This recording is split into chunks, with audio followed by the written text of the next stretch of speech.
Once again, we're live. We're live for another show. Our 59th show. 59. 59. Is that incredible? 10 more and it's Lamau. Ooh. You know what we're going to have to do?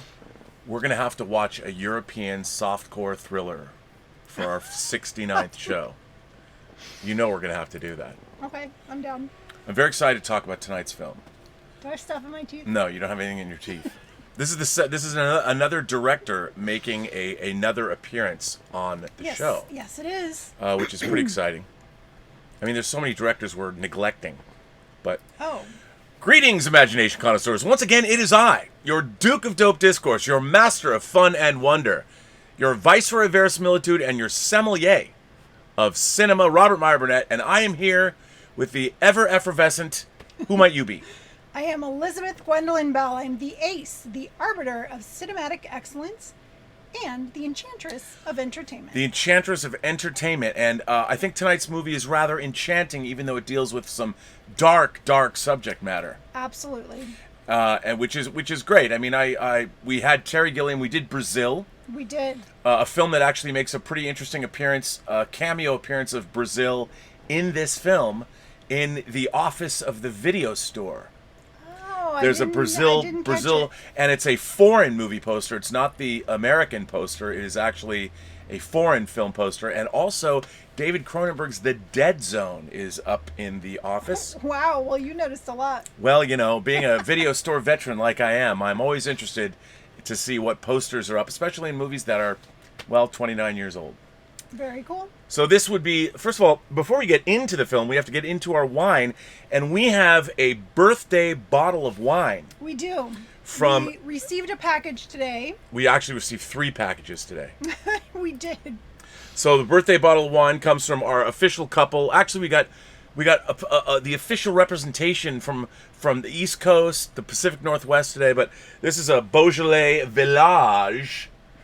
I like Henri Jadot, Beaujolais. Mm-hmm. Louis Jadot. It's not Henri. Louis.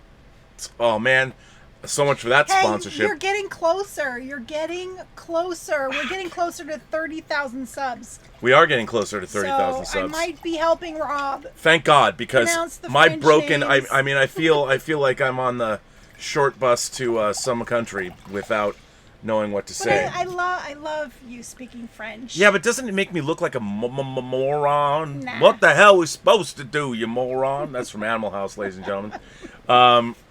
Let's drink to tonight's film, Terry Gilliam's 1991, The Fisher King, a movie he did not write, one of the very few. Oh, I love these wines.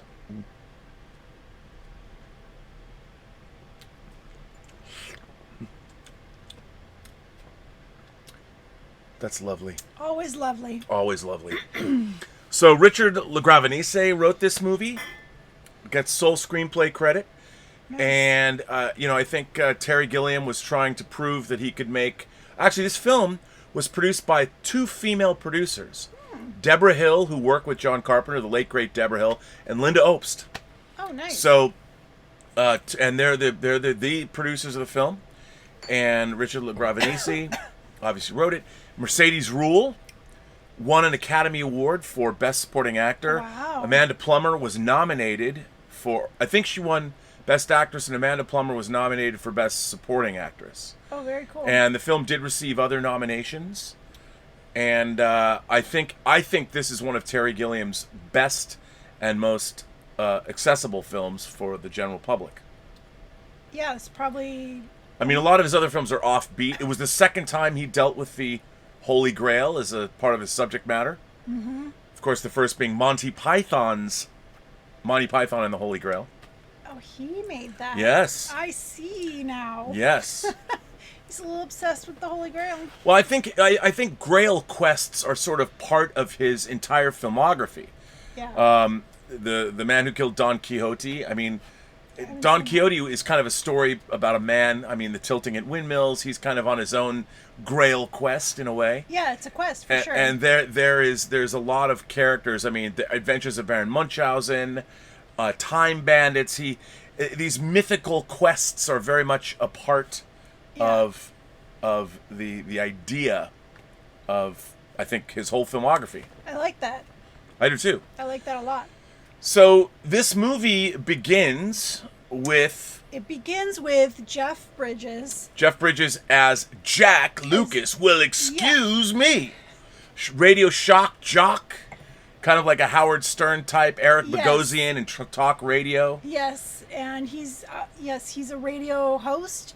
And so it opens with him doing his thing on the radio. And he gets a call from a guy who calls pretty often. Yeah, like a daily call. Yeah. And the guy tells him he's met somebody.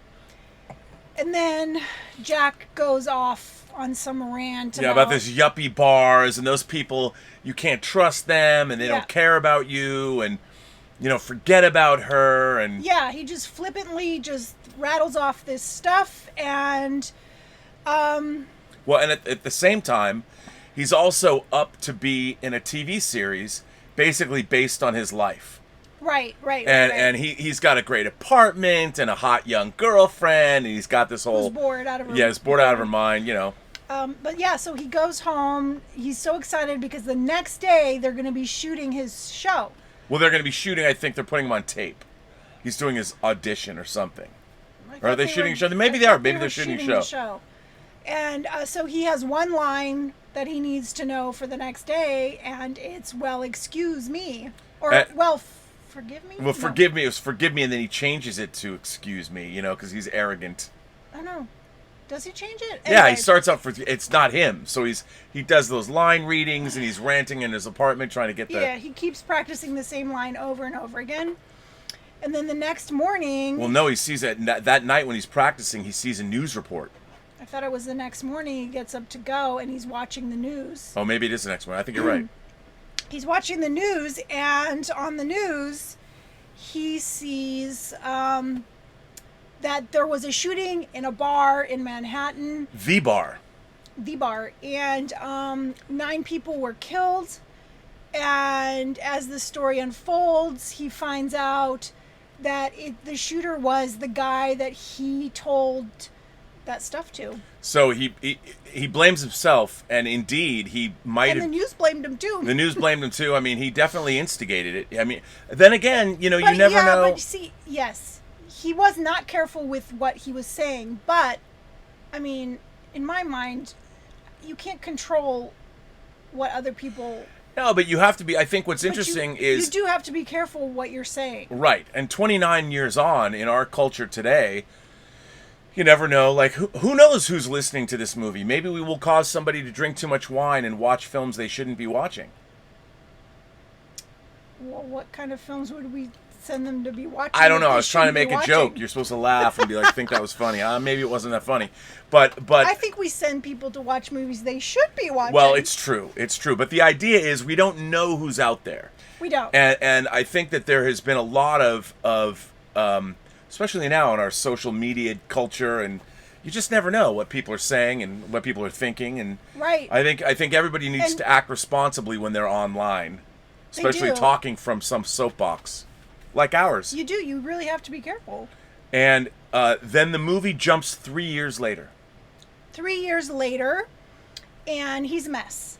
He's a mess. I mean, he hasn't gotten over his guilt. His job. Everything.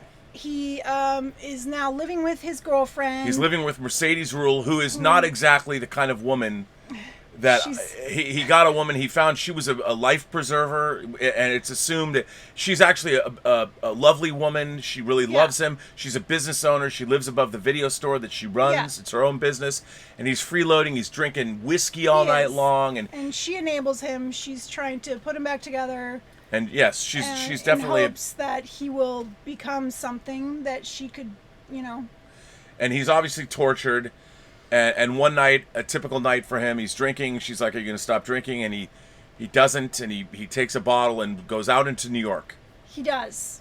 Goes out into the city and he just gets hammered. Becomes more and more drunk and more depressed and more hopeless.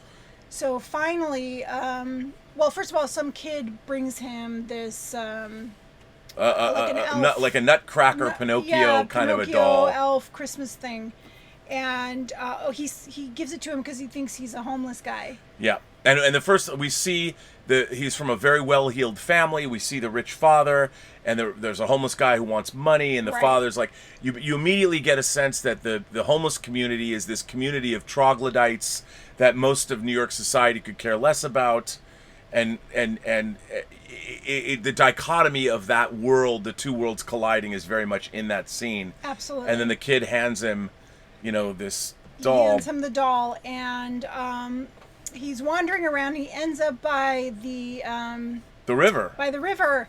Underneath one of the iconic New York bridges. I'm not sure if that's the Williamsburg Bridge, the Brooklyn Bridge. I'm not sure which bridge it is. I'm not sure which bridge either, but he is there, and he decides that he wants to end it. He's going to kill himself. So he ties a cement cinder overshoes. block or a cement galoshes, as Scotty would say in a piece of the action.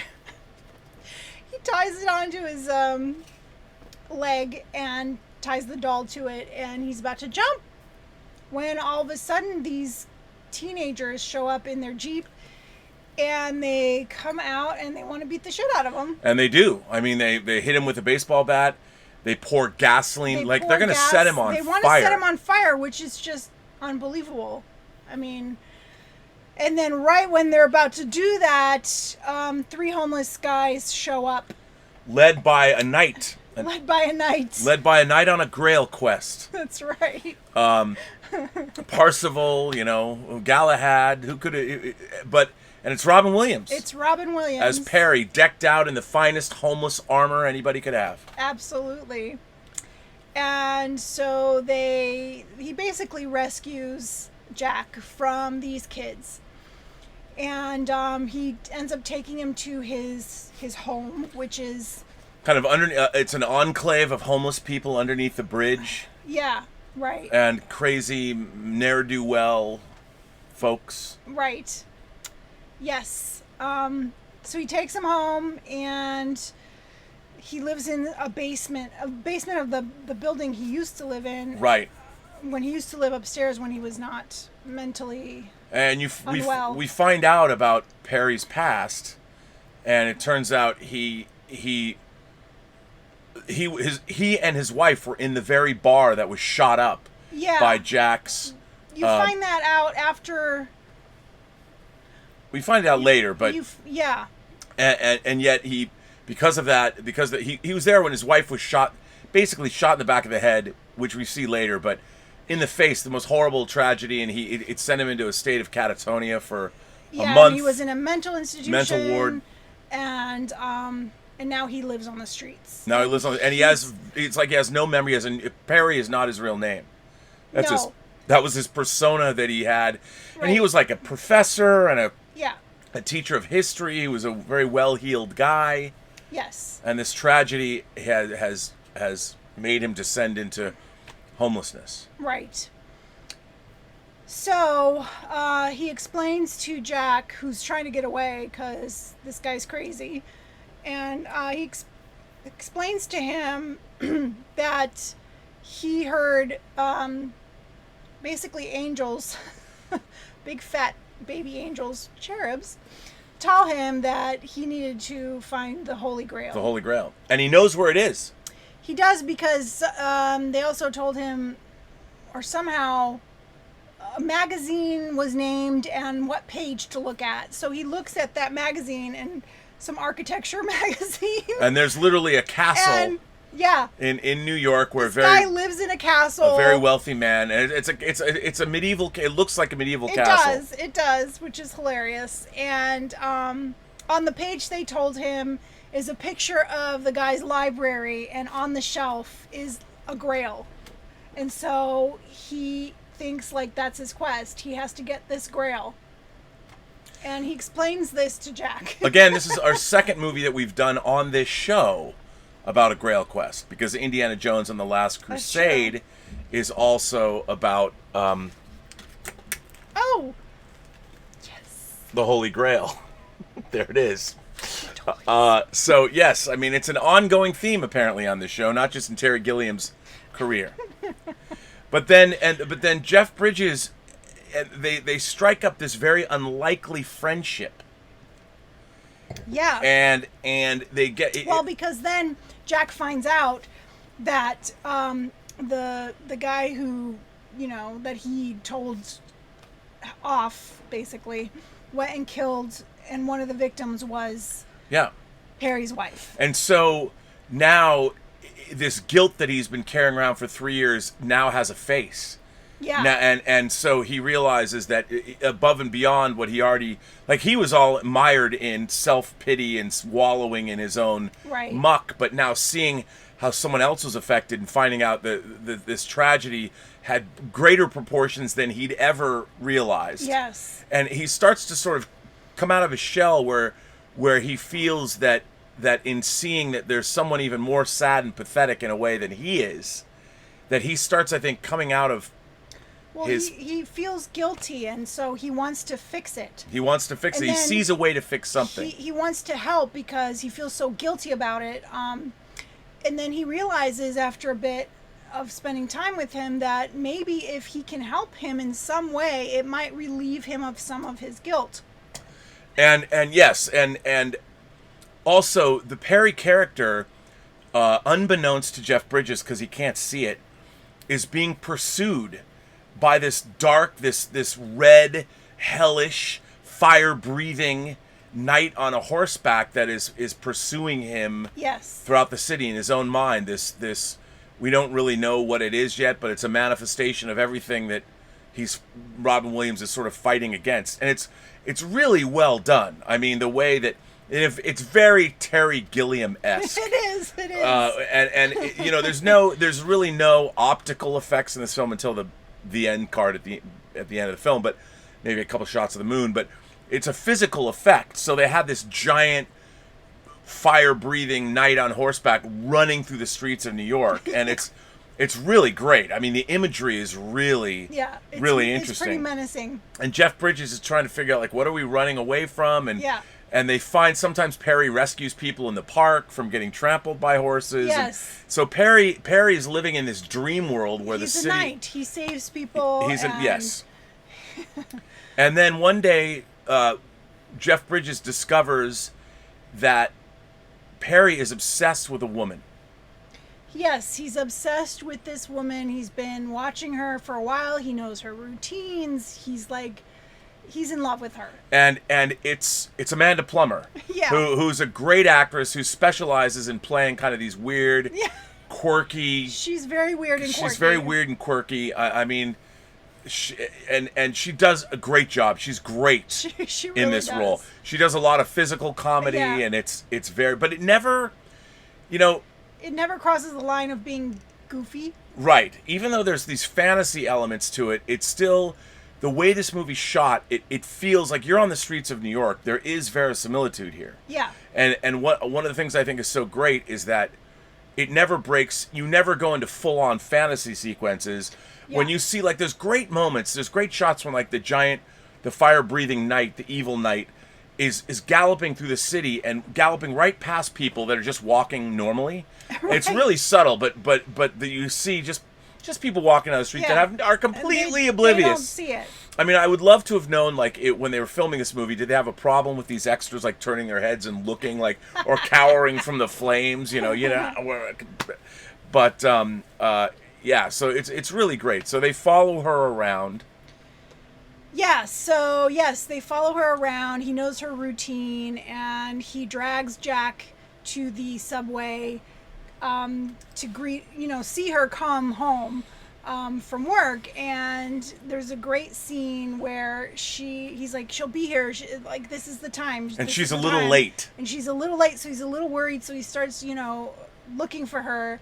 And all of a sudden, she comes tripping down the hallway, and the moment he sees her, this is like the most beautiful moment in the film. The moment he sees her, everyone starts dancing like they're in a ballroom. Right, and it becomes this grand ballroom. Like Union Station has become this beautiful, and they've got the light is shining off. It looks like a disco ball, and they did shoot this with both professional dancers and actual travelers that were coming through the station. Oh, very cool. And it's a beautiful magical realism moment of but yet it's so gorgeous, and again, And it's so well done because like it feels so dreamy, and you know like you're in his imagining.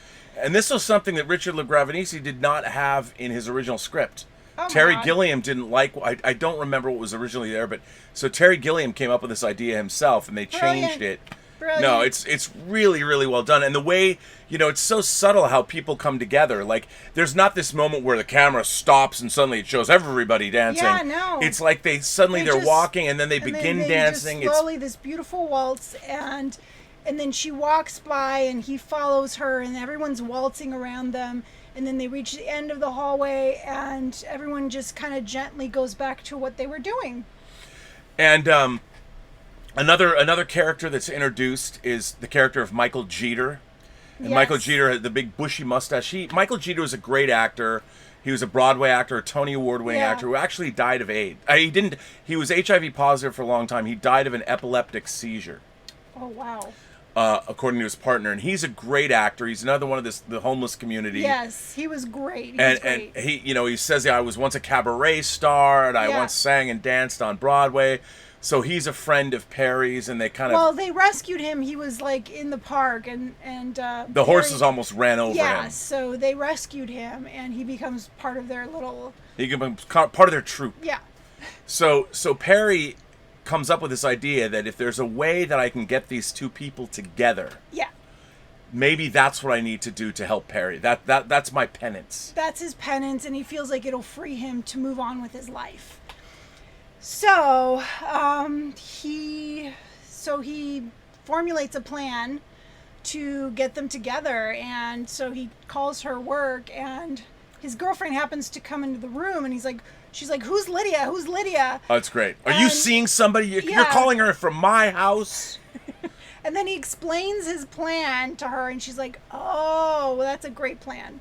So They're going to give her a VCR, yeah 10 free movie rentals, and a free membership. So they he gives her a free membership. figure out where she works. They call her at work. Yeah, and then so She says no.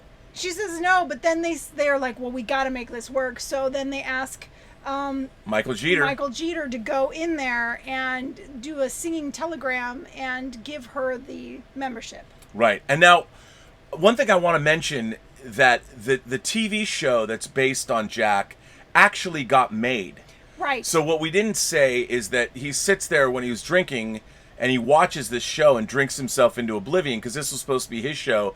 And the guy that's playing him on the TV show is Harry Shearer.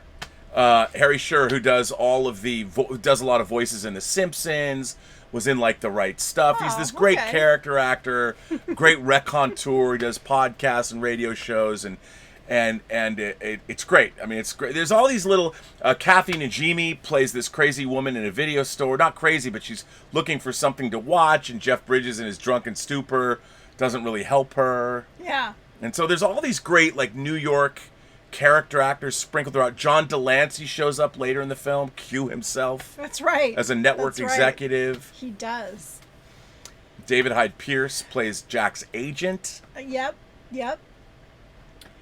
Okay, so where were we? So they send Michael yes. Jeter to her work, Yeah. Lydia's work, and he Yeah. delivers this Broadway number and He sings. sings to her, brings her balloons. He's like dressed in a pink frilly dress, and And he basically shames her into... I mean, every one of her coworkers is standing around. She works in this publishing house, apparently a prestigious New York publishing house. And yeah. So she takes the membership card or the card, and then after work she goes. Or is it after work or the next Well, day? yeah, we don't know. So they know she's coming, so they ask Perry to play as an employee. Yeah, so this is how they're gonna meet. You're gonna meet your love it's right their, now. Yeah, it's their meet cute. And so they put a T-shirt on him of the video store, and she shows up, and so he meets her, and he's trying to help her find movies, and then she wants a specific musical. She wants Ethel Merman. Ethel Merman, and they don't have her, so she's like, "Okay, I'm leaving." And they do everything they can to get her to stay, and they actually And then she notices Mercedes' fingernails, which were painted red with like shooting stars on them. And she mentions how much she likes them. And then Jack is like, well, or she asks, who did your nails? And she's like, well, I did them myself. And then Jack offers for his girlfriend to do her nails. Right. And why don't you do them like right after work? Yeah. And then she's like, well, how much? And then right away she jumps in, because Jack's about to say for free. And she's like, $40. And then she like hems and haws. And then finally like, she's like, okay.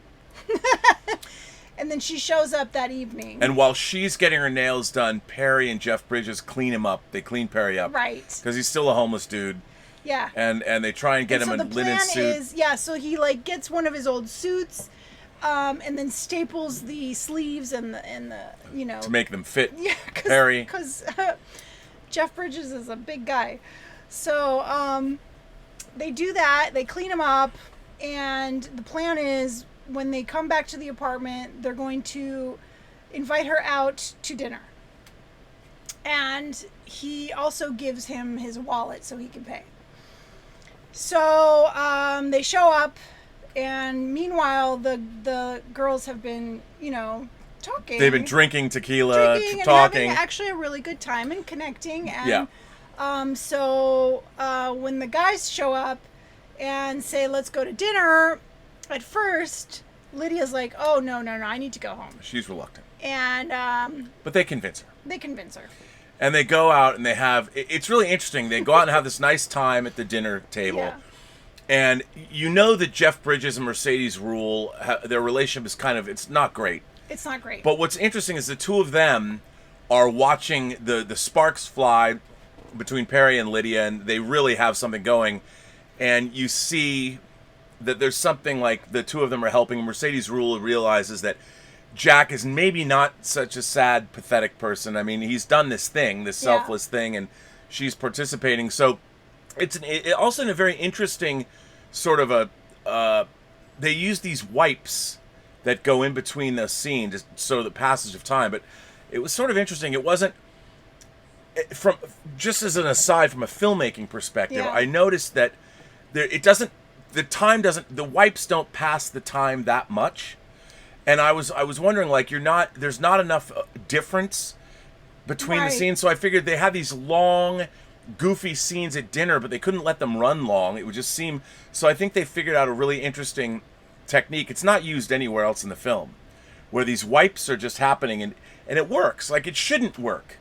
But as a device, it works somehow. Like during the dinner scene? Yeah, during the dinner. It keeps wiping when they're having fun. I did not notice. Oh yes, no, there are these wipes there, and it's just a technique. Yeah. And normally you'd use it to show the passage of time, and there would be a lot more movement. But I think he did it because these scenes ran long and they weren't as funny. It didn't work. Yeah. So I thought this was an interesting, rather audacious from a editorial and directing perspective to do something like that. But I thought it worked for the scene. Yeah. I thought it was, and they clearly have sparks. They do. They have sparks. They're having a great time. And Jack and what is her name in the movie?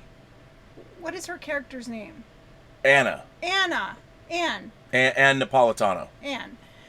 So Jack and Anne now are starting to really get along because they're watching this happen before them, and it kind of sparks their relationship a bit. And so they end up walking to their apartment, and they're joking and having a good time. It juxtaposes Perry and Lydia walking home to her apartment, and then Mercedes Rule and Jeff Bridges are walking home to their apartment. Right.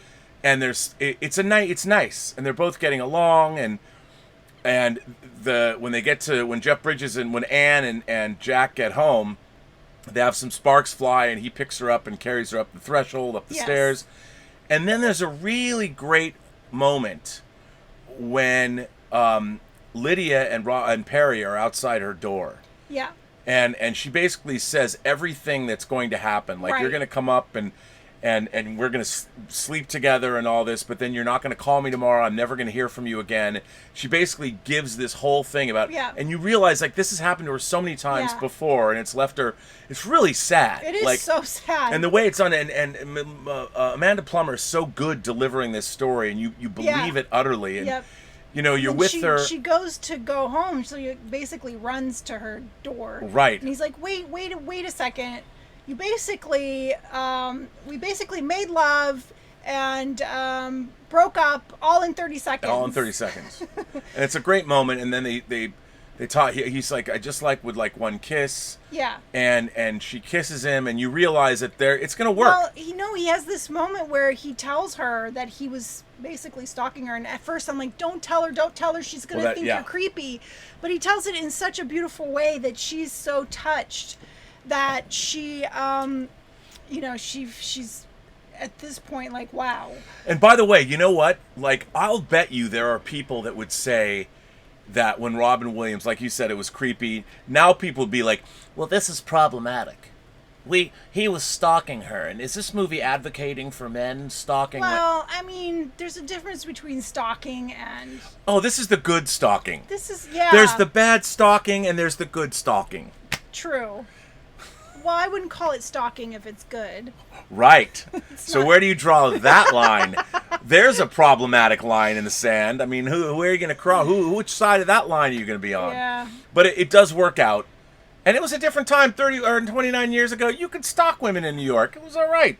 As long as you're... I'm just kidding. There's stalking where you're like looking in their windows. Right. And they did look in the window. They did look in the window. Jack and Perry looked in the window. But not in her bedroom window. No. They were looking... She was in a restaurant. Because Perry has manners. He would never do that. He's a knight. He's a knight. He has honor. He was just showing Jack that he knew that she was eating these dumplings every Wednesday. Right. But it works out. So Perry, they part, and then Perry has a vision of the red knight. Yeah, so he kisses her, and it gives him this flashback of his wife. And we see what actually happened. Yeah, and it was way too graphic. It was hardcore. But I think, what I appreciate about this movie is the plight of the homeless. These are not it's the magical homeless people. Right. I mean, it really does a good job about showing the plight of the homeless, like whether they're in Bellevue or a mental ward. I mean, the hardships. I think this film, without beating you over the head, is very sympathetic to the homeless community. Absolutely. And it could have been pandering in a way, but it really isn't. Yeah. And even though it portrays the characters, the homeless characters, as being not all of them. I mean, it also is sad, and there's definitely the message being conveyed. We're not doing enough for these people. We've forgotten our homeless population, and I think it could have been in any other director's hands, maybe not as acceptable, I guess. So it doesn't soft pedal the plight of the homeless. No. And just when you thought Perry he's Robin Williams now, he's going to find love, it shocks you back into reality, his reality of his mental illness and what happened to him, and it shows you in a very graphic way. I mean, really, for this movie, it crosses a line into an incredibly the death of Robin Williams' wife, and I think it needed to, because without that moment, I think it really hammered home just what happened to him. What caused his psychotic break. I mean, yeah, but that was intense. No, it was intense, and he ends up in this. It's a scene. I want to say, well, it's a wonderful scene. It's a very effective scene, where he's running from the night through the streets of New York again, and it's really malevolent, and we've seen this night a couple of times, but it's never been as scary and traumatic as it is as he's running through the city, because we've come to love Perry by now. Yes. And it makes us remember, don't love him too much. And it gives you real peril. And he runs back to the familiar confines of where his homeless encampment was, thinking that he's found safety. Right. And he gets there, and he looks around, and the night seems to have disappeared. But unfortunately, then it gets worse. Well, yeah. I mean, the night slashes him and he thanks him, and then those kids. Well, yeah, the knight's going to run him through, but then it turns out that to end his pain, and then it's really the two guys from the beginning that were going to burn up Jeff Bridges, and it's those same thugs. Those same kids, they come and they beat the shit out of him. Yeah, they get their payback. Yeah. And they horribly beat him. Horribly. I mean, and the movie does not soft pedal this. Yeah. And he winds up comatose in the hospital, broken arm, his head's cracked open, just in terrible, terrible shape. Yeah. Yeah. And then you find out that because of that, Jeff Bridges, he calls his agent. We see a great scene. Right, he feels good at this point because he doesn't know about everything that happened after, but he thinks that the night was a great success, that they had a connection, and he feels really good, and this empowers him. He feels great, so he calls his agent. Yes, he calls his agent, and he asks his agent, can I come back to work? And his agent says, yes, absolutely. Yeah. And you see that this change in him. Yeah, he's back to being a dick. He's back to being a dick. He's back to being the way he was when we first met him. Right. And a player with huge commitment issues. And Mercedes Rule, Anne comes in. She's excited for him. She's excited. She thinks so everything happy. She's like, oh, we can start looking for a bigger apartment, and she's like thinking about the future together, and maybe get half of the top floor of a house in Brooklyn. Yeah, and he's like, oh, we need to take a break. What the? It's a great scene, though. Her acting. It is. There's a reason she won the Academy Award for this movie. I mean, it's a scene where, and it feels so real. Like, how many times has this scene been played out in human history? That scene is so real. It's so real, and both the acting in this movie is very, very good from everyone. Jeff Bridges is sort of the unsung MVP in this movie because he is terrific. He is. I'm surprised he wasn't nominated. But yeah, he's just, his character's, you know, he's not necessarily likable.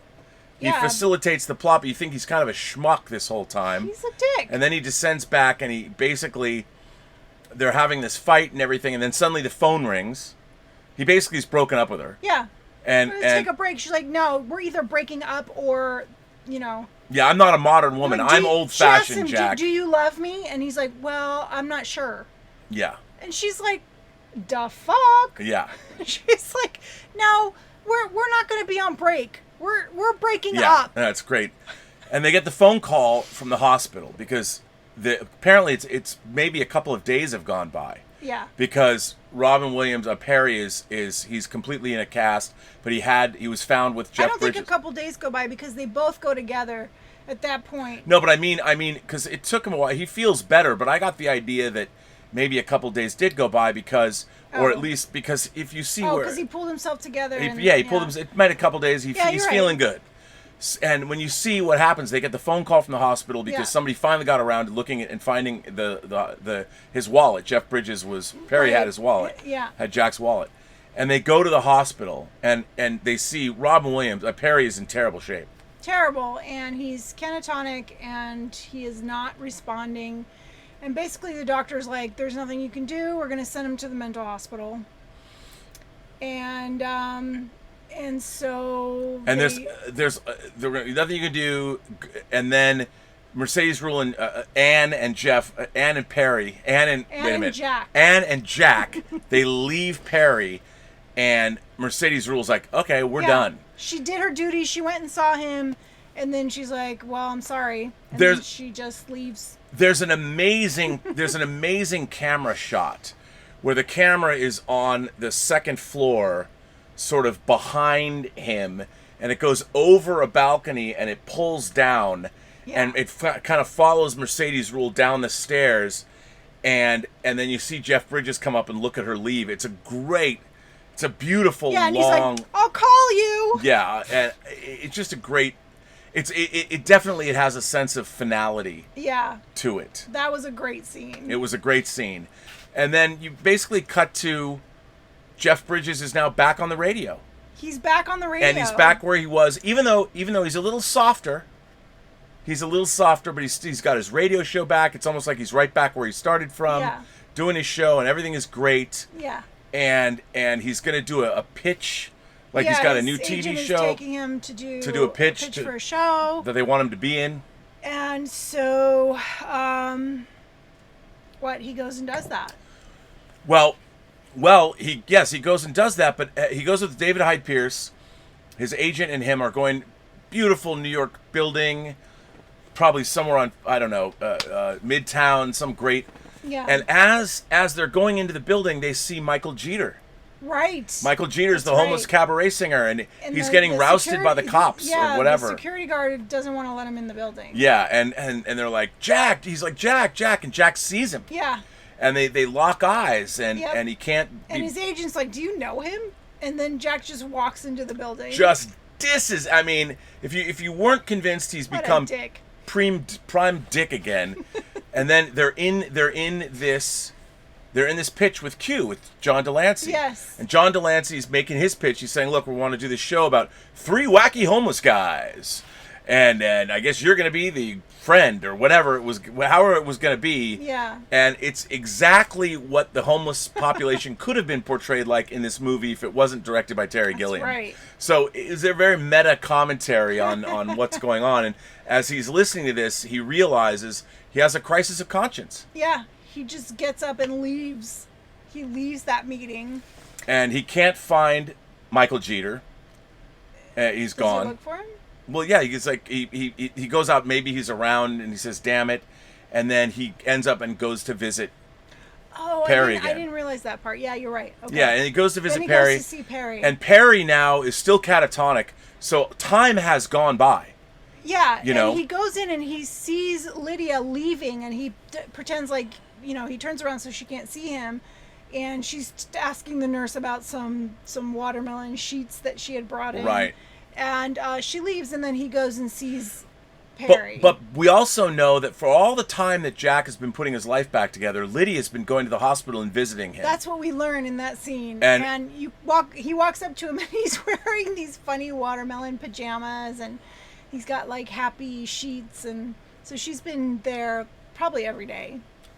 And Jack sees him sitting there and realizes that here Lydia is showing him such kindness, and he's been a selfish prick.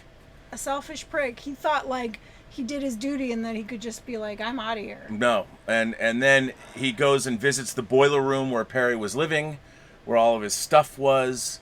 Well, first of all, when he's there with Perry, he goes through this speech of how he's not going to do it and he shouldn't be guilted into doing it, and he goes on, and then he starts walking away, stomping off, like, you can't guilt me into doing this, and then he comes back and he's like, well, if I do this, and then he kind of like talks himself into doing this for him, which I thought was very interesting. See, I think what he does is he sees Perry, then he goes to the boiler room, and he gets the Pinocchio doll from the beginning of the movie that was given to him. And then he did that first. No.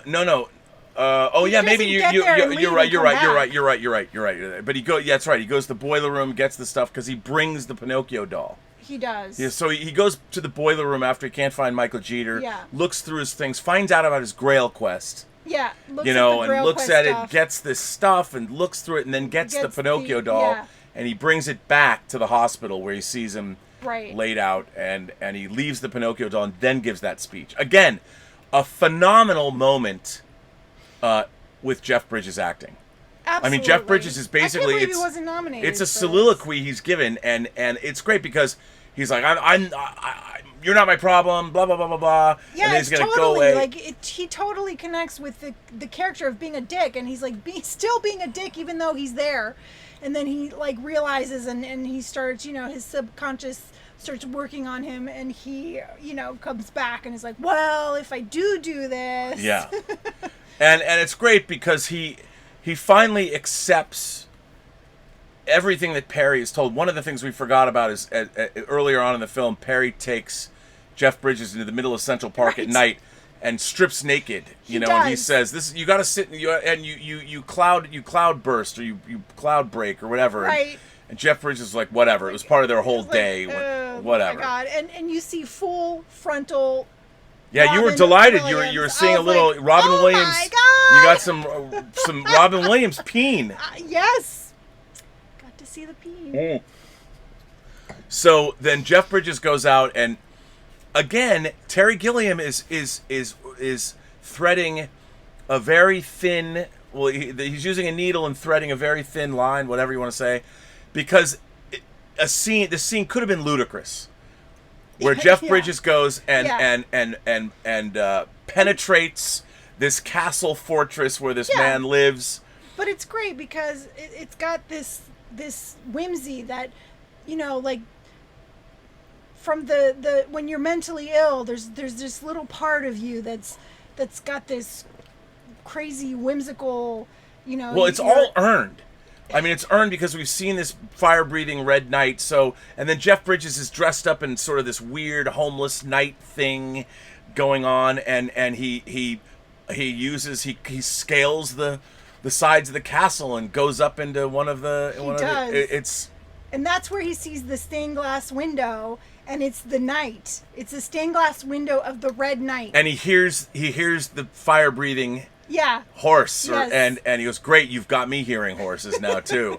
Right. So the assimilation, like Jeff Bridges is bought into Perry's worldview or whatever, and then he goes in, he makes his way into this, and he goes into this room where the grail is. He sees the grail. He gets the grail and he turns around, and what does he find? Yeah, he hears a glass hit the ground, and he turns around, and it's this guy is like slumped over in a chair. And he goes over to him and notices that there's an empty pill bottle. It's a suicide attempt. Yeah, and he doesn't know what to do, and then he's like, then he's like, I'm gonna just leave. And so he takes the chalice, which happens to be like this trophy for some from kid. 1932, you know, probably that guy's from his childhood. Probably that was it. That was something he won in his childhood, you know. And then he goes out the door and trips an alarm. Well, at first he's thinking, well, maybe I should just go the way I came. But then he sees the door, but there's a laser across the door, so he realizes if he goes out the front door, then the cops will come. So that's what he does. He does. And then...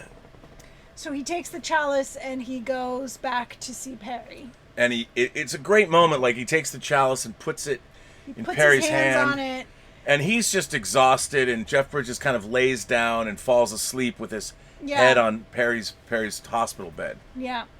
And so in the middle of the night, Perry wakes up. Perry wakes up and... And Perry says that he now realizes what happens. He's given up his grief. He's like, is it okay? Again, another great piece of acting. Robin Williams is it's a great camera shot where Jeff Bridges' face is in the foreground. You see his eyes. Jeff Bridges' eyes are open, and Perry's sort of out of focus, saying, "Is it okay that I miss her?" Yeah. You know, and you realize, and then you see Jeff Bridges just with tears in his eyes. And then it cuts to Amanda Plummer as Lydia, who comes into the hospital and finds his bed empty. And they're both gone. Yeah, and then she draws the curtain back and sees that they're singing. And there was a song that he was singing all the time. I like Gershwin in New York. How about you? Yeah. You know, it was great. And he's leading this chorus. And then he see all the mentally ill people are singing with him, and it's this great moment. And Lydia comes, and I got choked up. Yeah. I shed a tear watching this movie again. He turns around and he sees her, and he's like, "Oh, sweetheart, you're here. You're my girl. Where have you been? You're my girl, right?" Yeah. and they kiss, and they're together, and it's that they're gonna live happily ever after. Yes. And then Jeff Bridges goes back to see Mercedes Rule at the video store. Sheepishly goes back. And what does he say to her? What are you doing here? Why are you here? And he's like, he doesn't really know what to say at first. And she's like, I don't have time for this. And then he's like, well, I love you. And she's like, what? Say it again. She like slams the door. She's like, what? Could you say that again? And he says it again. And, they kiss and they live happily ever after. Well, they live happily ever after, and then it cuts to both Jeff Bridges and Perry and Jack are in Central Park sleeping under the star in the under the stars watching clouds, and Jeff Bridges is like, look, I can use my mind to part the clouds just like you told me to do. And he's like, that's crazy. He's like, that's the wind, Jack. And they're naked. Yeah, they're naked, just like Perry said. But we never get to see Jeff Bridges. I know, you get no Jeff Bridges peen, no Bridges peen. That's not fair. I don't know what to tell you. But then it pans up onto the New York skyline that lights up. It's this great animated sequence, and then a version of the song plays, and that song plays, and voila. So, Elizabeth, let me ask you, what did you think of this movie? This is a great movie. I really, really liked this movie. It's very whimsical. I mean, it's all about redemption and forgiveness, and it was beautiful. I was touched. It's got an Amelie quality to it as well. I mean, I think if you like movies like Amelie, the sort of magical realism of all of that, you will buy into this film. Absolutely. It does. I've always loved movies that deal with the magic of everyday life. Yes. That there is awe and wonder. That's why I like musicals so much. Right. Well, that's a quality too. They're magical, and they're who breaks out in song and dance in the middle of whatever they're doing. Right, and who leads a chorus of homeless men singing, exactly, or mentally ill homeless people singing. That's why I love that. That's beautiful. Yeah. Well, so and this movie's it's beautifully made. It's very well directed. It just feels like I know that Terry Gilliam was known as a quirky director. He'd made things like Time Bandits and The Adventures of Baron Munchausen, and I think this was sort of he needed to ground himself in something that was more realistic, that wasn't written by him. But it's also still quirky. Well, that's what's so great, is that he took another writer's script, and it's the perfect fusion of material and a directorial sensibility. Yes. And that's what I love about this film. And great acting. And great acting. I mean, everybody came together and did phenomenal work. They did. And I think... I don't know if this is my favorite Terry Gilliam movie, but it might be, because everything in this film works. Yeah. And it works so well. And I think, watching it now 29 years later, it's lost none of its power. Yeah. There's nothing in it that really dates it. I mean, that you could, if this same movie was shot today, other than the fact people might have cell phones or something, yeah, I could see this movie has a very timeless... There wouldn't be a video store. Oh, well, that's the only thing. That the Mercedes Rule would have to have a different business. She would. She would have some kind of high-end boutique. But she isn't high-end, so she would probably have a... high-end. It would be she would have... like a thrift store. Yeah, yes. That's what she would... She would have a thrift store. Cheers to you. Cheers to that. That's exactly what she would have, as a thrift store. They would go pop some tags. They would pop... They'd Macklemore it up. Yes, they would pop tags. That's what she would do. There might even be a Macklemore scene with Perry in a thrift store. Maybe that would be the song. Yeah. But then it would be, using it would have to be set in Seattle. Well, no, because I think that New York, even though this is a great New York story, it could be set anywhere, but there's something sort of indelible about the New York locations. Yeah. And, there's that great moment where when you see Jeff Bridges swinging across the battlements of whatever, the castle, and he quips, it's great that no one in New York ever looks up. That's true. You're looking on the streets. You never like, I hey. That's a great line. It's true. Nobody looks up unless you're a tourist. But then you would be like in, Then you just think, look at that man up there. You wouldn't be on a street like that. You would be, at Fifth Avenue or whatever. Yeah. No, it's great. It's great. Wow, this is this is taking us a long time. Why don't we see what anyone else is saying to us? First of all, I want to give a shout out to our boy Kaz Graphics, our cheesemonger. Today, again, not only did Claude and Candida send us wine, but apparently a friend of Kaz Graphics, Charles Smith, sent us 2 boxes of cheese again. So our cheesemonger has once again facilitated the Burnettwork. The actual cheesemonger sent us. Yeah, the actual cheesemonger, Kaz, sent us Well, his friend No, Charles Smith, yeah, who's a real cheesemonger, real I guess, cheesemonger. sent us a box of the, not just the smoked Beecher's mac and cheese, Yeah. but Beecher's cheese and potatoes Yeah. and fantastic. Yeah, like 6 different Yeah, frozen goodies. amazing, absolutely amazing. So, our honorary cheesemonger and a real cheesemonger, we thank you both. Thank you so much. cheers to Charles Smith, and cheers to Kaz Graphics Here's to for cheese. making sure. Yeah, here's to cheese. And what was the cheese? What was the hunk of cheese? What was that? Cheese with green and black peppercorn. My God, was that good? I was like, we have to try this, and we tried it right away. Yeah, So good. the Beecher's cheese thing. I'm telling you. Yeah. It's fantastic. So thanks Thank you. to Beecher's in Seattle. Thank you to Charles Smith, and thank you to Kaz Graphics, and thanks to Claude and Candida for the wine. So cheers, Yes. all for your birthday. Yay. All Happy for your birthday birthday. to me. So let's see, what do we have here? We got let's go back and so Timbula is here. Timbula the spider monkey is here, and Timbula says, Terry Gilliam is a director I find it hard to pick a favorite movie from. Ask one day, I'd say Brazil. Next day, I'd say The Fisher King, maybe 12 Monkeys, maybe Time Bandits, Baron Munchausen, Jabberwocky, Fear and Loathing. I can't pick one. You know, and they change, too. His movies are very... Every time you watch them, you see different things. They hit you in a different way. He's a very interesting director. To me, lately, he's been very hit and miss. But I have to say that I don't disagree with you. I mean, I have so many different... I change, too. I can't decide. I mean, so... But what's so great is they're uniquely him. Yeah. He has such a strong directorial voice, which I think is great. Yeah, very Timbula unique. goes on to say, that's why he's in my top 5 directors of all time. Kurosawa, Kubrick, Hitchcock, Carpenter, and Gilliam, all of them, I can't pick a favorite, except Seven Samurai from Kurosawa.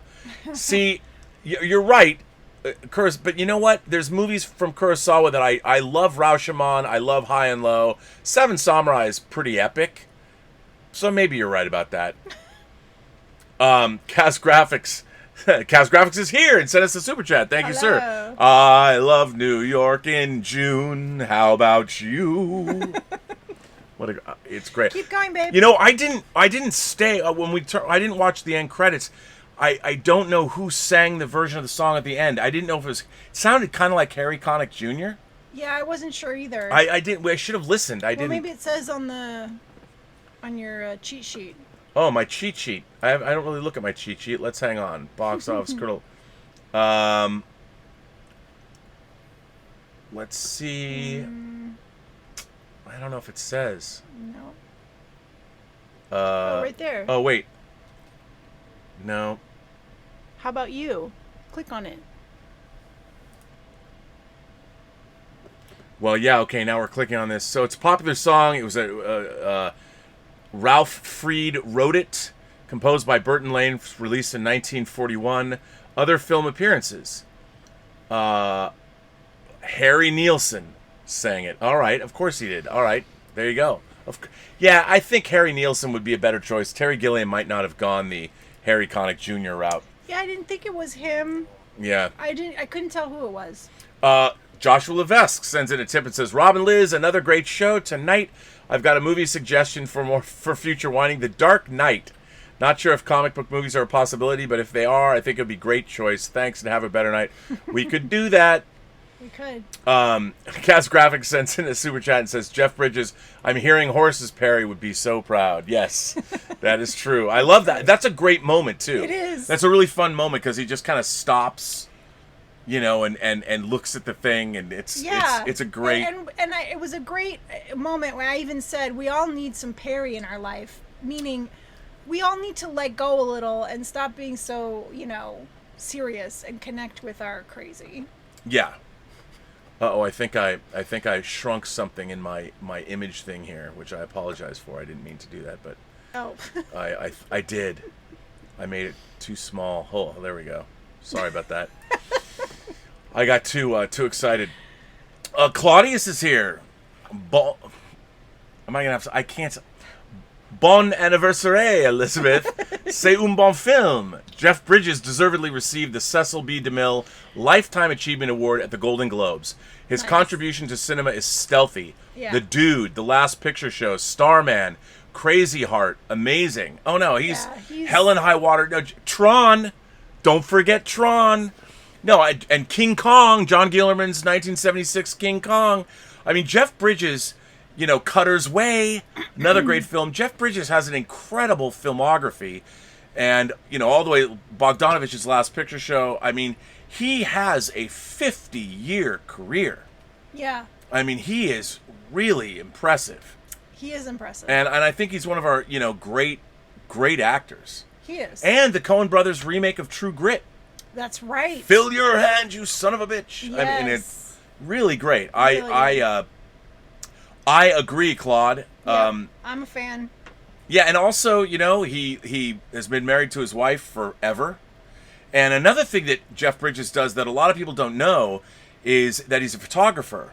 And he's done incredible black and white, large format photography on the sets that he does. I think there's a book that I'm not sure, but he's had exhibitions. Would be cool. I would love. Yeah, I know that he shot photographs from Tron. He shot stuff on Tron and on all the movies that he has been in. He's shot. Oh, that's very cool. Yeah, really, really. So he's an artist. Yeah, he is definitely an artist. Definitely an artist. Cast Graphics goes on and says, the scene in the restaurant was improvised. Originally, it was going to be shot outside, but it was raining. Oh, where they go to dinner? Oh, yeah, I bet that. I bet that's... Oh. I didn't realize that. Oh, well, that's why. That's why they used the wipes, because it was improvised. They were doing all that business. So they wiped in the scene, because sometimes improv, and I'm sure you're working with Robin Williams when you say improv, that you turn him on and he goes for an hour. He probably burned out 3 or 4 of the biggest film magazines they had. They probably shot hours worth of footage. I didn't know that. That's pretty interesting. Yeah, that is interesting. So, yeah, I mean, I can't even imagine. Claudius sends in a tip and says, Mon ami, you ever read any Nietzsche? Nietzsche says there's 2 kinds of people in the world. People who are destined for greatness like Walt Disney and Hitler. Then there's the rest of us. Actually, I don't believe this. That's another thing Perry said. Yeah. So, I think Perry said it, didn't he? Or maybe Jack said it. I think Perry said it. Yeah, Perry. Perry said it. I don't believe that there's only 2 kinds of people in the world. Who said it? Yeah, I'm like... I don't know, but that was a great... it's a great line. It wasn't Perry. It was Jack. It was Jack? Mm-hmm. Okay. I don't... I think we're all destined for greatness in our own ways. Like, if you define greatness, I mean, a mother can be great to a child. And I think when you say greatness...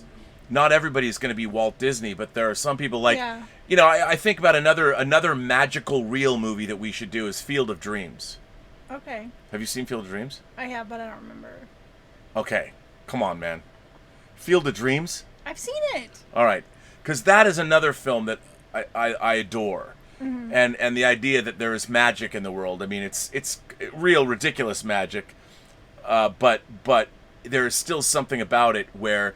There's this great moment with Burt Lancaster's character is a doctor, and you find out Kevin Costner goes to the librarian, and this old woman who tells him the story of how this doctor, who's just a doctor in a small town, what he did, and how he was great, but to the people of that small town.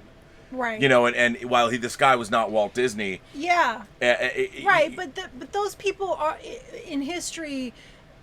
All those wonderful people are forgotten, and the ones that have, there are only a few that are remembered throughout history. Right, that history itself, but with 7 billion people in the world, I mean, history is going to remember hundreds, if that. Yeah. And every year, those people, like 500 years ago, how many people, unless you're reading a dusty history book, even the people that were there for critical points of history, of all the people that have lived since the dawn, since mankind came out of the trees, how many people are remembered? Not very many. So true greatness, and all of human history, we're building. Everybody is building upon each other, and while I think the great tragedy of our lives, of human lives, is we don't recognize, like, we're so busy looking out to the rich and the famous and what those people are doing, we don't realize that the effect that we can all have on one another, because the civilization that we live in does not reward that. We don't. Look, if we didn't have great people in our lives, if there weren't heroes all over the place. That's why I think movies are so important, because you can highlight stories of people that you would never know their story otherwise. Right. People who did great things, but in a small way. I read about a doctor who was on the front lines today, and he knew that he had a pulmonary, some kind of a condition. Mm-hmm. He knew that if he contracted COVID, he would die. And yet, because he was a doctor and he couldn't, and he did contract COVID and he did die. Oh, man. And now he was a hero. And history might not remember him. I mean, I read an article about him today, and other people will too, but yeah. In 100 years, even in 5 days, nobody's going to remember. The universe is indifferent. The universe has no memory. Yeah, when you get just having my birthday, when you get older, you really think about this kind of stuff a lot. Yeah. But I mean, you're gonna leave art behind for the world. Yeah, I keep thinking but there's just so much art out there, even that. Yeah, but you can't. I mean, look, that's why I hated Star Trek Beyond, because Captain Kirk's like, what are we doing out here? I don't like exploring the cosmos. I mean, there's so much of it. We're never going to make a difference. And why are we here? I was like, fuck this movie. Fuck the fucking J.J. Abrams era of Star Trek. Fuck them. Sorry, that's just an aside. And Justin Lin, who directed Tokyo Drift and Fast 5, made that movie. And I'm like, what the hell is this bullshit? Oh, that's sad. The antithesis of Star Trek. Sorry. Everything eventually comes back around to Star Trek for me. Unfortunately, the last 11 years has been the great Star Trek hostage crisis. But that whole exchange with Kirk is like... Yeah. I hate that shit. Speaking of that, should we talk about... Yeah. We have an announcement to make, yes, ladies and gentlemen. We do. We're going to make an announcement on this show. Yes, we are. Elizabeth and I are going to do a new show. And why did this come about? Why don't you put the camera on us? Oh, yes, I should. Well, wait, hang on. Well, yeah, we'll go back. We'll go back to the Super Chats. So, what have you been doing for the last week or two? More than a couple... Couple weeks. Maybe more. So I needed... With my birthday looming and coming quickly, I just needed to feel nostalgic for when I was younger and things were easy, and so I was wanting to watch something. And what have you been watching? And I've been watching Star Trek. Which Star Trek? The original series. The original series. That's my girl. You're deep into the third season now. I am deep. And we started talking. We did. We started talking. And we're like, what if we did a show about Star Trek? Yes. But from a different perspective. There's been so much ink spilled and so many YouTube shows and so much stuff. Now, we weren't, we didn't, I don't want to do a review show. I was like, we can't do a review. I don't want to review Star Trek episodes. Right. But to discuss each and every episode could be fun. Very fun. From a certain perspective. So we did a little brainstorming. Yeah, we started coming up with names for the show. Names for the show. And so Elizabeth and I are going to do a Star Trek show. We are. And, like Roddenberry does mission logs and all that. So we are going to do a show called The Heart of Trek, a couple's guide to the final frontier. And we are going to start this show probably in 2 weeks. Probably the second week of August. We are going to start with Where No Man Has Gone Before. Don't get me started about... We're not starting with the cage, and we'll explain why. I've already explained it on the show, but we're not starting with the cage. Where No Man Has Gone Before, The Heart of Trek, a couple's guide to the final frontier. Yes. And we're going to go through all of the Star Trek episodes. We are. But we're gonna end at the end of Enterprise. in 2005. We're not going to talk about Star Trek Discovery or Picard. Why not? Because we wouldn't be a couple anymore if we did that. But I think we're on the same page about that stuff. Yeah, well, I you know what? It's not canonical. Okay, We stop at 2005 because the great Star Trek hostage crisis that began. Well, I mean, that's a long ways away. It is a long way away. I mean, we have 79 episodes of the original series. Yeah. We have 22 episodes of the animated series. We have 178 episodes of the Next Generation. We have 172 episodes of Deep Space Nine. I think there's 172 episodes of Voyager. Yeah, that's a lot. That's a long time. And if we do like one a week, I think it would take us 10 years or something. Maybe we should do more than once a week. What are we going to do? 3 shows here and two? How much talking do I have to do on the internet? I'm going to get chained to this desk. So that's what we're going to do. Well, yeah. That's what we're going to do. The Heart of Trek. A couple's guide to the final frontier. Indeed. So there you go. Let's see. Doc Savage sends in a super chat and says, "Whoosh! Good movie choice. Thanks for reminding me this movie existed. I'm glad I'm not the only one who got misty in this film." Oh, yes. This film, absolutely, you get misty. Absolutely. You get misty in it. Candida Rule is here.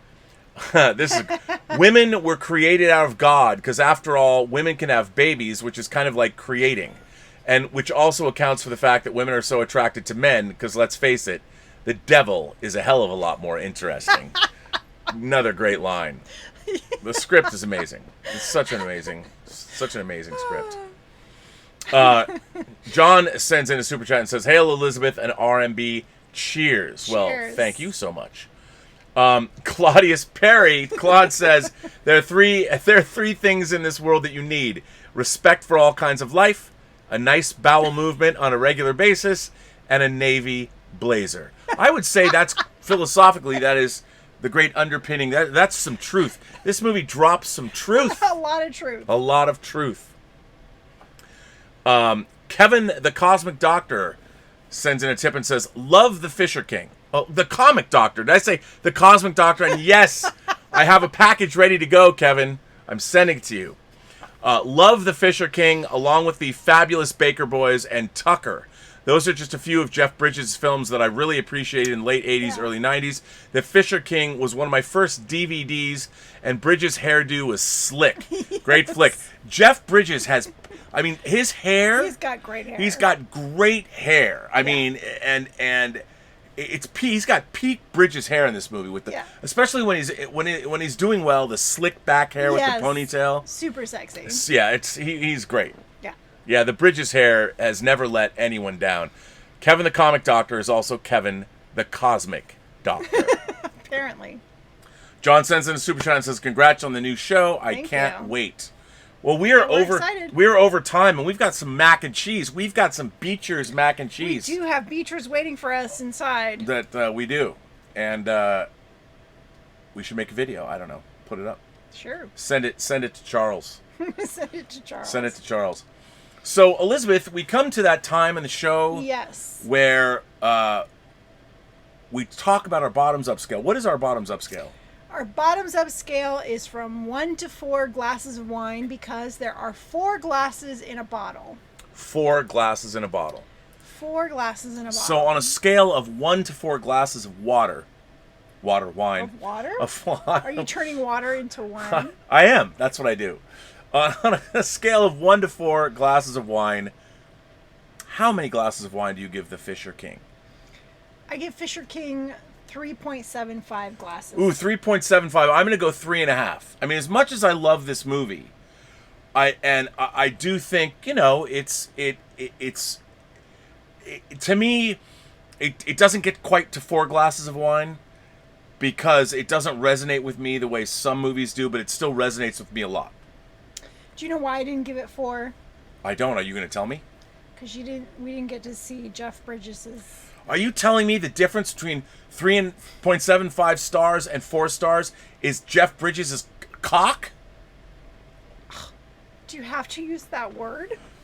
We don't get to see his Magic Johnson, his package. I mean, we saw Robin Williams. Well, in silhouette, flopping around. No, full frontal. A little bit. You know what? You didn't ask me to like turn up the brightness so we could really see. It's okay. Which I'm glad. All right. There you go. All right. Well. Anyway. All right. So there we go. I give it 3.5 glasses of wine. You give it 3.75 I do. I enjoyed this film a lot. Now let me ask you this: we watched Brazil. Yes. And this. Do you like this better than Brazil? I did like Brazil. Very different movies. Yeah. Hard to compare and but contrast. You can still see that it's made by the same hand. Yeah. No, I think so too. I don't know. Kevin the Cosmic Doctor says, "Good luck on your new show, Elizabeth and Rob. We will be sure to tune in." Rob, all these shows. Will you be a full-time YouTuber before you know it? No, I'm not. No full-time. I'm still doing work, which is good. Yeah. But I think that, you know, it would be nice to do. People have asked me to do a Star Trek show for a long, long time. And I was like, I don't want to do, like, what do we have to offer? What do I have to offer that's anything different? And I'll tell you why I think that now is the time. Because starting next week, we're going to have 23 weeks of new Star Trek with animated Lower Decks. And beginning in October, the 3rd season of Star Trek Discovery. And to spare the viewers, such as you and myself, bile and rants and complete unpleasantness, and to keep me sane, because I'm still going to talk about every episode of new Star Trek, I wanted to get back to my roots and do something positive. And I think doing a show where we can do it together and listening to her, what I've loved as Elizabeth has watched Star Trek, when I'm here working or something, she texts me and gives me this running commentary about the things that she sees in the episodes that are really interesting. It's like, you know, it's from her perspective and not someone who is inundated. She's always liked Star Trek, but it's not something that, you know, it wasn't a lifestyle choice for her the way it is for some of us. I love Star Trek, but I'm not the kind of person who watches shows about it, reads articles about it, or anything like that. I have formulated my own opinion about it, so it'll be perspective. Like, I'm not influenced by anything else, and I might say things you guys don't agree with, but it's just my read, my take. Yeah, and I think that that's unique. That's something that we can bring to Star Trek analysis that people haven't seen before, at least the way we would do it. Yeah. The way we would do it. So, and I'm happy to do it because I've quite enjoyed the things that you say to me. And it's been a lot of fun. So if we can bring if we can bring together the delight that you've brought to me with your little text from watching the episodes, I think we'll have a hit show on our hands. But a hit show, I don't know what that means, but hopefully people like it. It'll be fun for us. It'll be fun for regardless. us. Mm-hmm. And Bronze Age Slacker, the answer is both. Oh, I didn't see what the question was. It already. Oh, it's gone. It already passed. So John can't wait to see it. Kevin the Cosmic Doctor can't wait. Claudia says, Mon ami. So during 1991, I actually roamed Manhattan with a navy blazer and khaki pants. Weird. I'm still wearing the same style. I loved the Fisher King and early 1990s NYC. Yeah, early 90s NYC seems to be like it was a magical period of time because it was sort of post-American Psycho 80s. The greed of Wall Street, the cocaine and all that. It seemed like things started to get a little bit more sane, a little bit more, mellowed out. Although I don't know, I wasn't there. Maybe I'm completely off base. The first time I went to New York was in 1990. And it was magical. I went with my sister, and we were there for a week, and it was a magical, magical place. Yeah, I was there in 80... I don't know, 84, 85? Yeah. And then later on, I lived close by, and we would go often. Yeah, see, I love New York, so I still love New York. I love New York. I mean, I was there in January, and January, February, and I love it. Although it's changed a lot. It's New York. I mean, a lot of the funkiness has been moved aside for I understand Billionaires Row and all of that, which is sort of a bummer. Yeah, I mean, I don't, I didn't spend that much time there, so I can't really compare. So I don't know. To me, New York is New York. Right. But yeah. Well, gentle beings, kind souls, this brings us to an end of Whining About Movies, episode number 59. Number 59. Number 59. I want to thank our moderating staff. I want to thank Mike Bodden. I want to thank Greg Smith. I want to thank the Richard, Joshua Levesque, Mr. Derringer's here. Thank you guys for moderating. I want to remind everyone that the Richard is always having watch parties on the Post-Geek Singularity Facebook page and the WINEning About Movies and Facebook Zoom page. Too. And Zoom parties too. I want to announce, we got a few things to announce, things that are coming up. Can you do the arrow again? Oh, the arrow again. We got movies that we've got coming up. What are we doing on, what are we doing? We're doing Friday. Okay, Friday I had chosen La La Land. I know many of you do not like that film, but I was hoping that we could at least shed some light as to why it's a good film. But then I was thinking about next Friday, and I am this is a good one. Choosing Rocky now. If you'd rather, we could do Rocky this Friday. No, we should do La La Land. Okay, we'll do La La Land, and next Friday is Rocky. And next week, I'm hoping, I've spoken to 2 different people, I'll keep it a secret who they are, to join us. We want to try and get the first 2 guests. If we can't get both of them at the same time, maybe one of them, to be our first guests on Whining About Movies, where we are going to talk about, because I finally have it on Blu-ray, Spike Lee's Do the Right Thing. That's Wednesday, though. Hopefully, Monday or Wednesday. I want it to be Wednesday. It depends on schedules. Schedules permitting. Gotcha. Our guests, one of them might be watching even now. But I'd like to do it. We will have 2 guests joining us for analysis on Spike Lee's classic Do the Right Thing. Always do the right thing. Always. Always do the right thing. I love Do the Right Thing. And we haven't done Spike Lee yet. So hopefully we will have the guests we want. And it'll be a star-studded show. Very cool. And yeah. So that's Alrighty. what we got coming. So we're doing Rocky next Friday. We're doing La La Land this Friday. La La Land this Friday. Rocky next Friday. And Do the Right Thing we're going to do on Wednesday. And Monday, I don't know yet. I don't know yet. Okay, you still have Friday to figure it out. I still have Friday to figure it out. I do. Figure it out by Friday. By Friday. Yes, I will do that. So, cheers to this episode. Cheers. Episode 59. So, take us out. Everyone you meet has a story to tell that you have yet to hear, and all you have to do is listen. All you have to do is listen. And? Have a better night. Have a better night. Thanks, everybody. Thank you for the support of the channel. We very much appreciate it through tips and super chats and all of that. And also, you can write us letters at the Burnettwork.net website. We love reading letters. You can send us videos. You can send us videos. No one sent Whining About Movies a video yet. No. But, I want a parody of this show. Oh, no. Uh-oh. Can you imagine? I mean, if BL Alley did a parody video with himself and himself, like there are 2 BL Alleys, that would be technically very difficult to do. Oh my God, that would be hilarious. It would be, he cracks me up. I know. I'm sorry. Oh, what did you think of his latest video when he reads the letter? Oh my God, I laugh out loud every time. Yes, you do.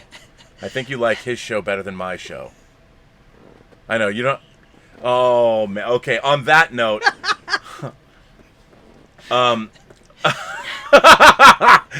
John says, Rob, what was your involvement on the Blu-ray release of The Hills Run Red?